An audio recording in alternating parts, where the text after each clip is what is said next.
Halo semua, saya Audrena Gracia Evananda Judin dengan NIM 221564423, absen 4, jurusan akuntansi, prodi D4 akuntansi manajerial. Pada kesempatan kali ini saya akan membahas mengenai kasus pelanggaran oleh Lehman Brothers dan juga auditornya. Adapun poin-poin yang akan saya sampaikan pada presentasi kali ini, yang pertama, pelanggaran yang dilakukan oleh Lehman Brothers dan auditornya dari segi auditing. Kedua, dampak pelanggaran yang dilakukan oleh Lehman Brothers dan auditornya. Ketiga, kode etik yang dilanggar oleh Lehman Brothers dan auditornya. Keempat, standar audit yang dilanggar oleh Lehman Brothers dan auditornya. Adapun latar belakang dari kasus ini yaitu Lehman Brothers ini didirikan pada tahun 1850 yang awalnya berfokus pada perdagangan kapas, namun seiring berjalannya waktu, mereka berkembang menjadi raksasa Wall Street yang terlibat dalam perbankan investasi, perdagangan saham, dan pengelolaan aset. Mereka menjadi pemain utama dalam sekuritisasi hipotek, mengemas hipotek menjadi surat berharga dan menjualnya kepada investor. Namun demi keuntungan yang maksimal, Lehman Brothers ini menggunakan leverage yang tinggi, meminjam uang dalam jumlah besar untuk mendanai investasi mereka, dengan rasio leverage mencapai lebih dari 30:1 pada puncaknya. Lalu masalah mulai muncul di awal tahun 2000-an, di mana saat Lehman Brothers ini terlibat dalam pasar hipotek subprime yang berisiko tinggi. Ketika tingkat gagal bayar melonjak di tahun 2007, nilai aset terkait hipotek mereka anjlok, mengakibatkan kerugian besar dan write-down aset. Kepercayaan investor pun runtuh, harga saham anjlok, dan Lehman Brothers terjerumus dalam krisis likuiditas. Upaya penyelamatan termasuk mencari pembeli atau mitra, itu gagal karena kurangnya dukungan pemerintah Amerika Serikat.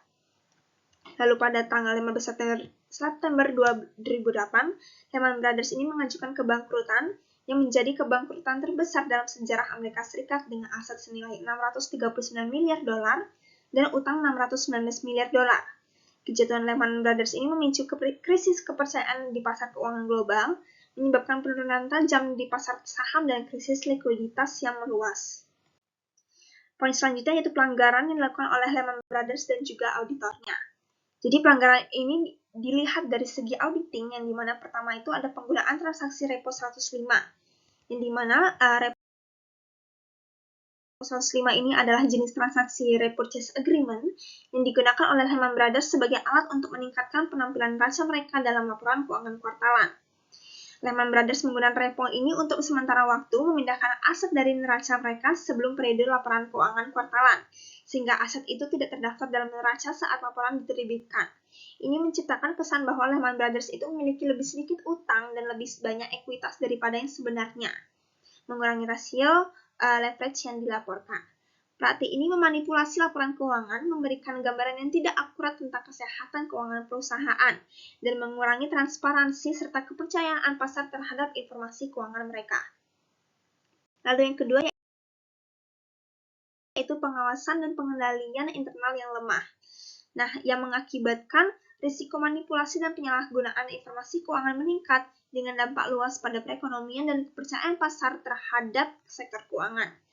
Ketidakmampuan memberikan transparansi dan kredibilitas dalam pelaporan keuangan ini dapat merugikan perusahaan dan juga ekonomi secara keseluruhan. Yang ketiga yaitu ketidakpatuhan terhadap standar akuntansi yang berlaku umum atau GAAP. Nah, dengan melakukan manipulasi laporan keuangan melalui transaksi repo 105 itu, yang secara sementara menghapus aset dari neraca menjelang pelaporan kuartalan untuk menurunkan rasio leverage secara artifisial. Ini melanggar prinsip GAAP yang mengharuskan laporan keuangan itu mencerminkan posisi keuangan yang benar dan wajar. Selain itu, Lehman Brothers juga gagal mengungkapkan risiko dan exposure terhadap aset berisiko seperti hipotek subprime, kurangnya pemisahan transaksi dan entitas, serta kurangnya pengungkapan transaksi dengan entitas terkait memperburuk masalah ini. Selanjutnya itu kurangnya transparansi dalam laporan keuangan. Nah, pengungkapan risiko yang memadai ini sangat penting bagi investor untuk membuat keputusan yang tepat, tapi laporan Lehman Brothers ini tidak menjelaskan risiko investasi yang di hipotek subprime atau praktik keuangan rumit lainnya. Exposure terhadap aset berisiko seperti MBS juga tidak diungkapkan dengan detail yang memadai. Akibatnya ini berkontribusi pada ketidakstabilan pasar keuangan dan kepercayaan yang rendah terhadap perusahaan. Poin selanjutnya yaitu dampak pelanggaran yang dilakukan oleh Lehman Brothers dan auditornya terhadap pemerintahan atau perekonomian. Di mana pertama itu krisis kepercayaan pasar keuangan. Hal ini mengakibatkan penurunan tajam harga saham perusahaan keuangan dan penarikan dana besar-besaran, memicu volatilitas tinggi dan kekhawatiran tentang stabilitas pasar keuangan global. Lalu yang kedua yaitu krisis likuiditas dan juga kredit. Hal ini menghambat akses perusahaan dan individu ke modal dan kredit, sehingga mengganggu operasi bisnis dan menghambat pertumbuhan ekonomi serta investasi. Selanjutnya yaitu resesi ekonomi global, yang dimana kebangkrutan ini berdampak pada resesi global dengan menurunnya kepercayaan, aktivitas ekonomi melambat, produksi dan investasi menurun, pengangguran meningkat, serta daya beli konsumen menurun. Sehingga dampaknya itu meluas ke berbagai sektor ekonomi dan manufaktur hingga layanan keuangan. Selanjutnya yaitu reformasi regulasi keuangan, yang dimana tujuannya ini adalah meningkatkan transparansi dalam sistem keuangan, memperkuat pengawasan terhadap lembaga keuangan, dan mengurangi risiko sistemik yang dapat mengganggu stabilitas pasar. Selanjutnya yaitu kesadaran akan risiko sistemik. Kesadaran ini tuh mendorong perubahan dalam pendekatan regulasi, pengawasan, dan manajemen risiko di seluruh sektor keuangan, dengan fokus pada menghindari kejadian yang serupa di masa depan. Poin selanjutnya yaitu kode etik yang dilanggar oleh perusahaan Lehman Brothers dan juga auditornya. Yang dimana yang pertama itu ada integritas.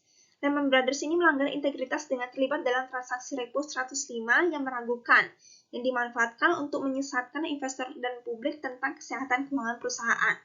Yang kedua yaitu kejujuran, yang dimana mereka tidak memberikan pengungkapan yang memadai tentang praktik keuangan mereka, menciptakan ketidaktransparan yang merugikan bagi pemangku kepentingan. Yang ketiga yaitu kepatuhan, di mana kewajiban profesional mereka itu sebagai lembaga keuangan besar diabaikan dengan praktik manipulatif ini, yang seharusnya ditopang dan kepatuhan penuh terhadap standar dan regulasi keuangan yang berlaku. Poin selanjutnya itu standar audit yang dilanggar oleh Lehman Brothers dan juga auditornya. Standar audit pertama yaitu dari standar audit 2040, yang dimana standar SA ini mengharuskan auditor untuk secara cermat merencanakan dan melaksanakan audit untuk mengidentifikasi kemungkinan kesalahan material termasuk akibat dari penipuan. Namun auditor ini gagal mengungkap praktik repo 105 yang secara signifikan meragukan integritas laporan keuangan. Lalu standar audit 315 dan 330, di mana pada SA 315 ini menuntut auditor untuk memahami risiko material yang mungkin terjadi dalam laporan keuangan entitas yang diaudit. Nah, kegagalan untuk mengidentifikasi risiko yang terkait dengan transaksi repo 105 ini menunjukkan kelemahan dalam menilai risiko yang dengan tepat. Hal serupa berlaku untuk standar audit 330 yang memerlukan respon yang memadai terhadap risiko yang diidentifikasi. Standar audit selanjutnya itu yang standar audit 15, yang dimana SA ini mengharuskan auditor untuk memperoleh bukti audit yang cukup dan tepat untuk memberikan dasar yang memadai bagi opini audit.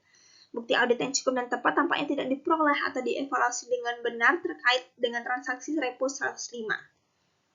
Selanjutnya, standar audit 700, yang dimana SA ini berkaitan dengan pembentukan opini dan pelaporan atas laporan keuangan. Pada kasus ini, auditor tidak memberikan opini audit yang sesuai dengan keadaan sebenarnya. Hal ini terkait dengan kegagalan auditor dalam mengidentifikasi dan mengungkapkan praktik keuangan yang meragukan seperti penggunaan transaksi repo 105, yang menyebabkan laporan keuangan perusahaan itu tidak mencerminkan kondisi keuangan yang sebenarnya. Baik, sekian presentasi dari saya. Mohon maaf apabila ada salah kata, baik itu disengaja maupun tidak disengaja. Saya tutup dengan terima kasih.